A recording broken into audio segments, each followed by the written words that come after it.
ಅದ್ರ ಜೊತೆಗೆ ಏನು ಮಾಡಿದೆ ಆಗೋದಿಲ್ಲ ಅಂತಂದು ಬಿಟ್ಟು ಕೂಲ್ ಡ್ರಿಂಕ್ಸ್ನ ಓರಕ್ಕೆ ಹೋದೆ. ಒಂದು ದಿವಸಕ್ಕೆ 30 ರೂಪಾಯಿ, ಒಂದು ದಿವಸಕ್ಕೆ 30 ರೂಪಾಯಿ ಹಂಗೆ ಕೊಟ್ಟರು. ಅದಾದಮೇಲೆ ಅದು ನನ್ನ ಜೀವನಕ್ಕೆ ಆಗಲಿಲ್ಲ. ಆಮೇಲೆ ಒಂದು ರೂಪೋ ರೆಸ್ಟೋರೆಂಟ್ ಅಂತಂದು ಹೋಟೆಲ್, ಆ ಹೋಟೆಲ್ಲಿ ನಾನು ಇದು ಗಾರ್ಡನ್ ಕೆಲಸ ಮಾಡ್ಬೋದು. ಗಾರ್ಡನ್ ಏನು ನನ್ನ ಊಟಕ್ಕೋಸ್ಕರ ಹೋಗಿ ಕೆಲಸಕ್ಕೆ ಹೊಟ್ಟೆಗೆ ರೊಕ್ಕಕ್ಕೋಸ್ಕರ ಹೋಗಿಲ್ಲ. ಅಲ್ಲಿ ಊಟ ಮಾಡೋದು ಹೆಂಗಂತ ಗೊತ್ತಿದ್ದಿಲ್ಲ. ಹಂಗಾಗಿ ಏನಾಯ್ತು ಅಂತ ಊಟ ಮಾಡೋಕ್ಕಾಗಿದ್ದಾಗ ಹೋಟೆಲ್ ಮಾಡ್ತಾ ಅಡುಗೆ ಮಾಡೋದು ಹೆಂಗಂತ ಕಲ್ತ್ಕೊಂಡೆ. ಅಡುಗೆ ಮಾಡ್ತಾ ಕಲ್ತ್ಕೊಂಡು ಆಮೇಲೆ ಹೊರಗೆ ಬಂದೆ. ಒಂದು ಕ್ಯಾಂಟೀನ್ ಅಂತ ಇದು ಮಾಡ್ಕೊಂಡೆ. ಆ ಕ್ಯಾಂಟೀನ್ ಇದು ಮಾಡುವಾಗ ಅಲ್ಲಿ ಕೆಲಸ ಮಾಡ್ತಾ ಒಂದು ಫಸ್ಟು ಆದೇಶ್ವರ ಮಾರ್ಕೆಟಿಂಗ್ ಅಂತಂದು ಮಾರ್ಕೆಟಿಂಗ್ ಅದು ಬಂದು ಮಿಕ್ಸಿ ಫ್ಯಾನು ಅವೆಲ್ಲ ಮಾಡ್ತಾ ಒಂದು ಅದಕ್ಕೆ ಜೈನ್ ಆಗ್ಬೇಕಂದ್ರೆ ನನಗೆ ಹೆಂಡತಿ ಬೆಂಡಲ್ಲಿ ಒತ್ತಿತ್ತು ಆ ಕಂಪ್ನಿ ಜೈನ್ ಆಗಿದೆ. ಯಾಗುತ್ತಾ ಅದನ್ನು ನೋಡೋಣ. ಯಾಗುತ್ತಾ ನಾನು ಹುಟ್ಟಿದ್ದು ಬಡ ಕುಟುಂಬದಲ್ಲಿ, ಆದರೆ ಇದರಲ್ಲಿ ನೆಟ್ಕೊಂಡ್ರೆ ಅವ್ರು ಏನು ಗೊತ್ತಾ, ಅವಾಗ ಇಷ್ಟು ಮಾಡಿದ್ರೆ ಇಷ್ಟು ಬರ್ತದೆ ಅಂತ ಆಸೆ ತೋರಿಸಿದ್ರು. ಅದು ಆಗ್ಬೋದೇನೋ ಅಂತಂದು ಬೆಂಡಲ್ಲಿ ಒತ್ತಿಕ್ಕಿ ನಾನು ಜೈನ್ ಆಗಿದ್ದೆ. ಅದರಲ್ಲಿ ಸ್ಟಾರ್ಟ್ ಮಾಡಿದೆ, ಚೆನ್ನಾಗಿ ವರ್ಕ್ ಆಯಿತು. ಆಮೇಲೆ ಇನ್ನೊಂದು ಕಾರಣದಿಂದ ಬಿಟ್ಟೆ. 99ರಲ್ಲಿ ಮದುವೆ ಆಯಿತು. ಮದುವೆ ಆದ್ಕೊಂಡು ಅವಾಗ ಏನು ಮಾಡಿದೆ, ನನಗೆ ಕೆಲಸ ಬಿಟ್ಟು ಹಾಸ್ಟೆಲ್ಗೆ ಸೇರಿಕೊಂಡೆ. ಹಾಸ್ಟೆಲಲ್ಲಿ ಅದೇ ಮದುವೆ ಮಾಡ್ತಾ ಹಾಸ್ಟೆಲ್ ಜಾಯ್ನ್ ಆಯಿತು. ಹಾಸ್ಟೆಲಿಗೆ ಗೊತ್ತಾ 900 ರೂಪಾಯಿ ಸಂಬಳ ನಂದು ಹಾಸ್ಟೆಲ್ ಜಾಯ್ನ್ ಆಗುತ್ತೆ. ಹಾಸ್ಟೆಲ್ ಮಾಡ್ತಾ ಏನಾಯಿತು, ನನ್ನ ಮನೆಗಡೆ ನನ್ನ ಮ್ಯಾರೇಜ್ ಆಗಿ 5 ವರ್ಷ ಆಗಿತ್ತು. ಹೊರಗಡೆ ಹಾಕಿದ್ರು ನನಗೆ ಬೇರೆ ಹೊರಗೆ ಹಾಕೋದ್ರಿಂದ ನೀನು ಬೇರೆ ಮದುವೆ ಮಾಡ್ತೀಯ, ಬೇರೆ ಮದುವೆ ಮಾಡ್ಕೊ ಅಂತ ನಾನಿದೆ. ಬೇರೆ ಮದುವೆ ಮಾಡ್ಕೊಳ್ಳೋದು ಬೇಡ, ಇದೇ ಇದ್ರೆ ಏನಾಗಲಿ ನಾನೇ ಊಟ ಮಾಡೋದು ಕಷ್ಟ ಇರುತ್ತೆ, ಇನ್ನೊಬ್ರು ಮತ್ತೆ ಎದ್ದೇ ಸಾಕು ಉಪಕಾರ ಮಾಡ್ತಾ ಇದ್ದೆ ಅಂತ ಆಗಲಿಲ್ಲ. ಅವಾಗ ಏನು ಮಾಡಿದೆ, ಒಂದು ಮನೆ ಬಾಡಿಗೆ ಮಾಡ್ಕೊಂಡೆ. ನನ್ನ ಸಂಬಳ 3000 ರೂಪಾಯಿ, ಮನೆ ಬಾಡಿಗೆ 3000 ರೂಪಾಯಿ. ಹೊರಗೆ ಹೋಗ್ಬಿಟ್ಟಿದ್ದೆ, ಏನು ಮಾಡೋಕ್ಕಾಗಲ್ಲ, ಜೀವನ ನಡೆಸಲೇಬೇಕು. ಒಂದೇ ತಟ್ಟಿ, ಒಂದೇ ಗಂಗಾಳ, ಒಂದೇ ಚೊಂಬು, ಒಂದೇ ಬೆಡ್ಶೀಟ್ ತಗೊಂಡು ಹೊರಗೆ ಬಂದೆ. ಅದಾಗ ಜೀವನ ಮಾಡಿದೆ. 3000 ಬಾಡಿಗೆ ಇದ್ದದ್ದು 1200 ಬಾಡಿಗೆ ಬಂದೆ. 1200 ಬಾಡಿಗೆ ಬಂದಿದ್ದು 300 ರೂಪಾಯಿ ಬಾಡಿಗೆ ಬಂದೆ. 300 ರೂಪಾಯಿ ಬಾಡಿಗೆ ಬಂದಿದ್ದು ಗುಡ್ಸಿನ ಮನೆಗೆ ಬಂದೆ. ಮನೆಯಾಗಿದ್ದು ಗುಡ್ಸಿನ ಮನೆಗೆ.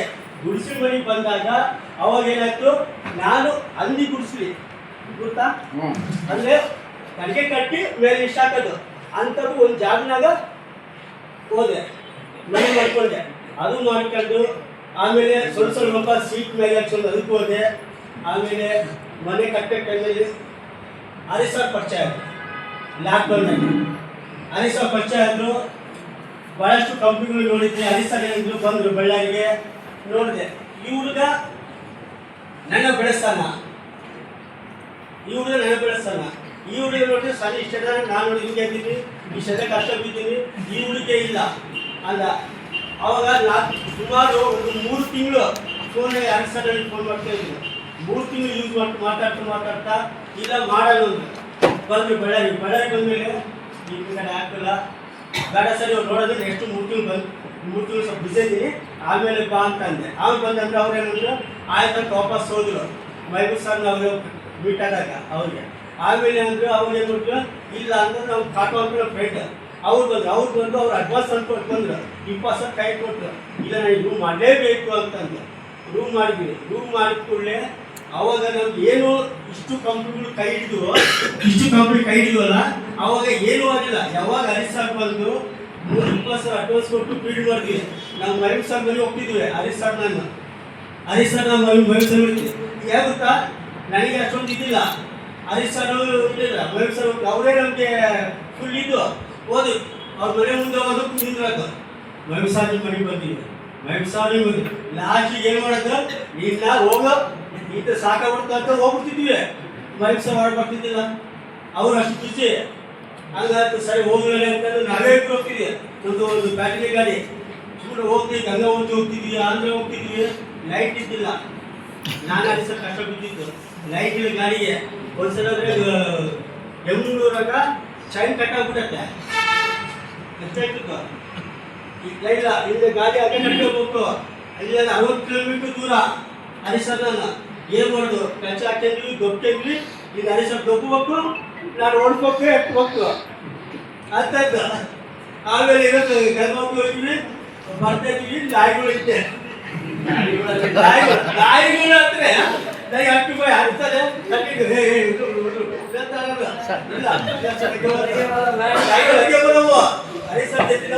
ಎಷ್ಟು ಕಷ್ಟ ಹೋಗಿದ್ದೀವಿ. ಆದ್ರೆ ಏನ್ ಗೊತ್ತಾ, ಅವರು ಮೀಟಿಂಗ್ ಕರೆದ್ರೆ ನಾನು ಗೊತ್ತಾ, ನನ್ನ ಇಂಟ್ರೆಸ್ಟ್ ಹೇಳಿಲ್ಲ. ಯಾಕೆ ಗೊತ್ತಾ, ನನ್ನ ಜೀವನ ನಾನು ನಡೆಸ್ಬೇಕು ಅಂತೇ ಗೊತ್ತಾ. ಮನೆಗಳೇ ಊಟಕ್ಕೆ ಮಾಡ್ಬೇಕು, ಅಡಿಗೆ ಮಾಡಿಸ್ಬೇಕು ಇದಂತಿಲ್ಲ.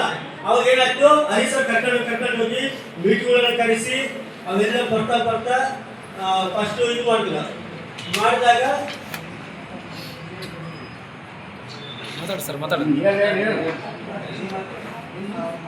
ಮಾತಾಡ್ತಿರುವಾಗ ಮೀಟಿಂಗ್ ಕರೆದ್ರು. ಮೀಟಿಂಗ್ ನಾನು ಜಾಸ್ತಿ ಹೋಗ್ತಿದ್ದೆ. ಯಾಕೆ ನಾನು ಹಾಸ್ಟೆಲ್ ಕೆಲಸ ಮಾಡ್ತಿದ್ದೆ. ಹಾಸ್ಟೆಲ್ ಕೆಲಸ ಮಾಡೋ ಟೈಮ್ನಾಗೆ ಹರಿಸರ್ ಒಬ್ಬ ಬಂದೆ. ಇಲ್ಲ ಸರ್ ನೀವು ಹೋಗ್ರಿ, ನನಗೆ ಆಗ್ತಾ ಇಲ್ಲ, ಒಂದು 10 ನಿಮಿಷ ಬರ್ತೀನಿ ಅಂತ ಹೇಳಿದ್ದೆ. ಅವ್ರು ಸಿಗ್ತಾ ಇದ್ದಿಲ್ಲ. ಹಂಗೆ ಬರ್ತಾ ಅವ್ರ ಜೊತೆ ಹೋಗಿದ್ದೆ.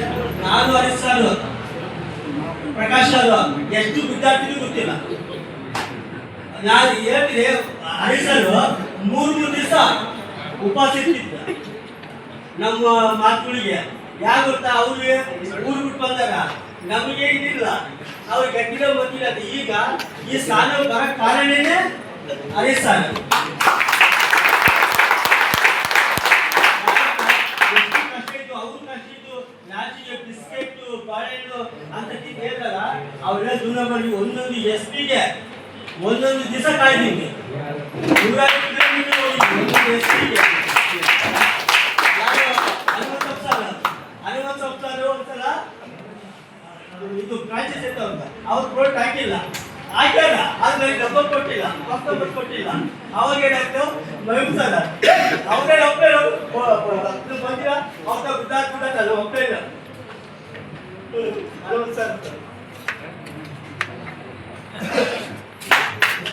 ಎಲ್ಲ ಅಷ್ಟೆಲ್ಲ ಕಷ್ಟಪಟ್ಟು ಇಷ್ಟವರೆಗೆ ಬಂದಿವಂದ್ರೆ ನಮ್ಮ ಹರಿಸರ್ ಎಷ್ಟು ಕಷ್ಟಪಡ್ತಾರೆ ಗೊತ್ತಾಗ, ಬಹಳಷ್ಟು ಕಷ್ಟಪಡ್ತಾರ. ಒಂದೊಂದು ಎಸ್ ಪಿ ಒಂದೊಂದು ದಿವಸ 2 ದಿವಸ ಕೊಡೋದು ಸಿಗ್ತಿದ್ದಿಲ್ಲ. ದುಡ್ಡು ಹಾಕ್ಸ್ಕೊಂಡ್ಬಿಡೋದು. ಇವಾಗ ಕಟ್ಟಾಡ್ಸ್ಬಿಡ್ತೀನಿ ದುಡ್ಡು, ಕೋರ್ಟ್ ಕಟ್ಟಾಡ್ಸ್ಬಿಡ್ತೀನಿ, ದುಡ್ಡು ಹಾಕ್ಸ್ಕೊಂಡ್ಬಿಡೋದು. ದುಡ್ಡಿಲ್ಲ. ಕಸ್ಟಮರ್ ಹೇಳ್ತಿದ್ದೀವಿ, ಸರ್ ಈಗ ಆಯ್ತು ಬಂದ್ಬಿಟ್ಟತ್ತೆ. ಒಂದ್ಸಲ ಅಂತಿದ್ವಿ, ಗಾಡಿ ಪಂಕ್ಚರ್ ಆಗೈತೆ, ಮಾಲ್ ಎಲ್ಲವ ಇಳಿಸಲ್ಲ ಅಂಬರಿಗಳು. ಸುಳ್ಳು ಹೇಳ್ತಿದ್ವಿ, ಅಂಬರಿಗಳಿಲ್ಲ ಅಂತಂದು ಅಷ್ಟೆಲ್ಲ ಮಾಡಿದ್ವಿ. ಒಂದು ಜಾಗ ಇಲ್ಲ. ಫಸ್ಟ್ AWPL ಹರಿಸರ್ ಈ ಗಾಡಿ ತಗೊಳ್ಳೇಬೇಕಂದ್ರು ಫಸ್ಟ್ ಗಾಡಿ ಹರಿಸರ್ ಹೇಳಿದ್ಕೊಳ್ಳಿ ಗಾಡಿ ತಗೊಂಡೆ. ಆಮೇಲೆ ಫಸ್ಟ್ ಹೋಗ್ಬೇಕು ಡೆಲ್ಲಿಗೆ, ಪ್ಲೇನ್ ಎತ್ತಲೇಬೇಕು. ನಮ್ಮ ಕುಟುಂಬದಾಗ ಯಾರೂ ಎಟ್ಟಿಲ್ಲ, ನಾವು ಪ್ಲೇನ್ ಎಟ್ಟಿದ್ದೆ.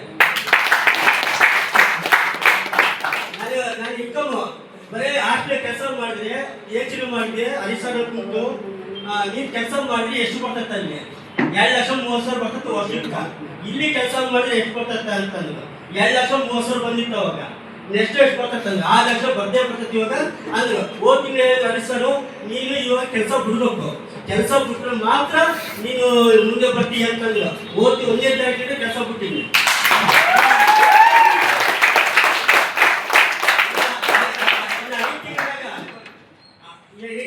ಕಂಪ್ಲೇಂಟ್ ಮಾಡ್ತಾ ಇದ್ದೀನಿ.